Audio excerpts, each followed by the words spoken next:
Sa ngalan ng Ama, ng Anak, at ng Espiritu Santo. Amen. Mga kapatid, magandang umaga sa ating lahat. Ako nga pala si Brad Steve Buti, ang inyong kapatid ng ating Panginoon Kristo. Mga kapatid, sa umaga, masarap ang magkape. Pero mas masarap mga kapatid kung lagi nating kapiling ang ating Panginoon.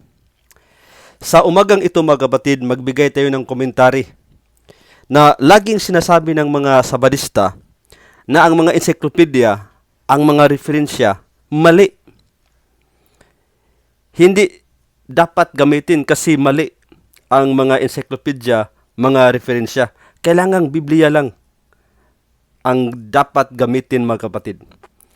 Bago tayo mag-umpisa mga kapatid, pakinggan natin ang isa sa mga pambato ng SDA o sabadista na si Glenn Alado, Strongman Alado. Pakinggan natin.